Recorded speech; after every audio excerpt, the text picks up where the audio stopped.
और चलिए एक और बड़ी खबर आप तक पहुंचाते हैं। भोपाल से बड़ी खबर है। गोलीकांड मामले में पुलिस का एक्शन।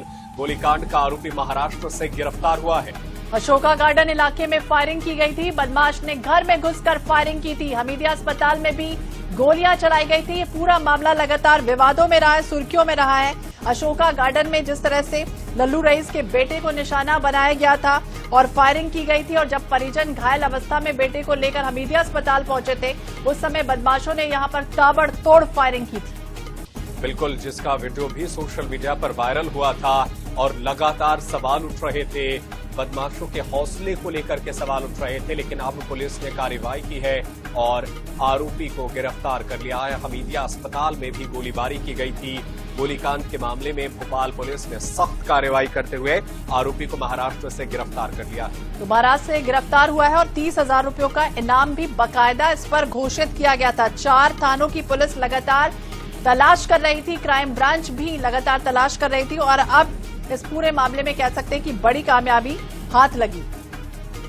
तो गोलीकांड का ये आरोपी महाराष्ट्र से गिरफ्तार हुआ है। अशोका गार्डन इलाके में फायरिंग से जुड़ा हुआ ये पूरा मामला था। अब इसमें अपडेट भी सामने आ चुका है। बिल्कुल, ये तस्वीरें भी आप तक पहुंचा रहे हैं। दरअसल ये पूरा मामला भोपाल का है। गोलीकांड जो है उसका वीडियो भी वायरल हुआ था, जिसमें सड़कों पर दौड़ा करके फायरिंग की गई थी और आरोपी फरार हो गए थे, जिसके बाद से लगातार सवाल उठ रहे थे कि आखिर आरोपियों की गिरफ्तारी कब होगी। पुलिस ने कार्रवाई करते हुए आरोपी को गिरफ्तार कर लिया है। गौरव गुप्ता ज्यादा जानकारी के लिए हमारे सहयोगी हमारे साथ जुड़ गए हैं। गौरव, लगातार हमने देखा था 14 मार्च का ये वक्त था जब शादाब ने वारदात को अंजाम दिया था। लगातार टीम तलाश कर रही थी, और अब यह आरोपी कैसे इनपुट मिला जिसके आधार पर टीम वहां पहुंची महाराष्ट्र में और अब इसे गिरफ्तार किया गया?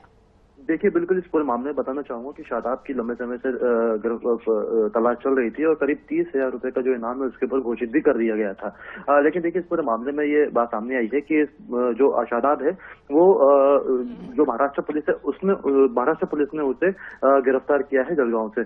दरअसल शादाब जो है अवैध पिस्तौल के साथ जलगांव पहुंचा था और वहां पे वो घूम रहा था, और चेकिंग के दौरान जलगांव की पुलिस ने उसे पकड़ा था। जब उसकी तलाशी दी तो उसके पास जब पिस्तौल मिली तो पुलिस ने तत्काल उसे गिरफ्तार कर लिया। गिरफ्तारी के बाद जब शादाब की जानकारी जलगांव पुलिस ने निकाली तो ये सामने आया कि वो भोपाल में एक बड़ा अपराध करके फरार हुआ है, जिसके बाद जलगांव पुलिस ने तत्काल भोपाल पुलिस को इस मामले की जानकारी दी। भोपाल पुलिस जलगांव पहुंच गई है। उसकी अब ट्रांजिट रिमांड लेकर उसको भोपाल लाया जा रहा है, क्योंकि हमीदिया अस्पताल में एक बड़ी घटना को अंजाम दिया था। पहले उसने एक लल्लू रईस नाम के बदमाश के घर पर 11 राउंड फायर किया। उसके बाद फिर उसका पीछा करते हुए हमीदिया अस्पताल पहुंचा था और उसके बाद हमीदिया अस्पताल में भी उसने फायरिंग कर दी थी।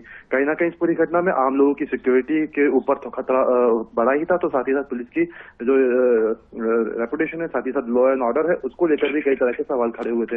हालांकि इस मामले में पुलिस लगातार उसकी तलाश कर रही थी। कई सारी टीमें इसमें बनाई गई थी, जिसमें क्राइम ब्रांच, अशोक गार्डन थाना की पुलिस और कोई भी पुलिस सब शामिल थे, लेकिन उसकी कहीं भी तलाशी नहीं हो पाई थी, उसकी कहीं भी जानकारी नहीं मिल पाई थी। लेकिन जलगांव में जब उसको गिरफ्तार किया गया, उसके बाद जलगांव पुलिस से भोपाल पुलिस को जानकारी मिली है। भोपाल पुलिस उसको भोपाल लेकर आएगी और उसके बाद फिर आगे की कार्रवाई की जाएगी। उसे यहाँ ला करके पूरे मामले में पूछताछ होगी। बहुत शुक्रिया गौरव, तमाम जानकारी के लिए। आप नजर बनाए रखिएगा, आगे भी आपसे अपडेट हासिल करते रहेंगे।